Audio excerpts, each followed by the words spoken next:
Kakaligo ko lang, so ayan, maglalagay ako nitong serum. And guys, pag maglalagay kayo nito, pagkatapos nyong maligo, habang basa pa yung buhok nyo. So, may nabasa kong comment, legit yan, ang bango, hanggang kinabukasan mabango pa din ang hair ko. Saka bagsak, buhok ko at malambot, parang nagpa-Brazilian. Grabe, nakadalawang order na ako, kaya try nyo na din. Try nyo na din kayo. So, tignan nyo guys, ang lambot nito sa buhok, as in, wala nang sabit yung buhok ko dito.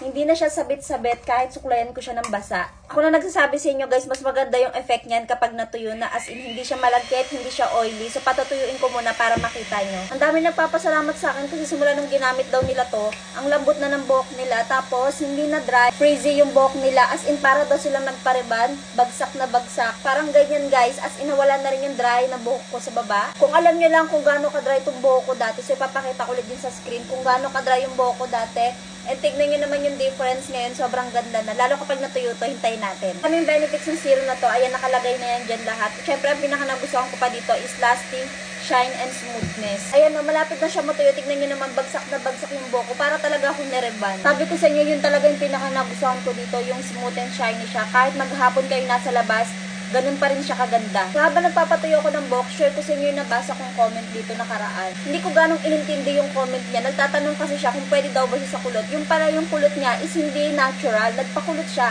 So, ang nangyari, nag-straight siya. Tingnan nyo, ang ganda ng dapat niya sa buhok ko. So, ayun na nga, nag-sorry na lang ako. Tapos, hindi naman siya nagalit. Sabi niya naman kasi, hindi naman daw nasira yung buhok niya. Nag-straight lang daw yung pinakulot niyang buhok. So, ayan, medyo tuyo na yung buhok ko. Dito na lang hindi, tsaka sa likod. So, marami kasi ako nababasang comment kung pwede daw ba siya sa kulot, sa rebonded. Yes, pwede po. Anything na may damage yung hair nyo, kayang-kayang i-repair ng serum na to. So, ayun lang. Sa mga hindi pa nakakatry ng serum na to, ilalagay ko yung link nito dyan sa yellow basket sa baba. Pwede nyo i-check yung reviews nito.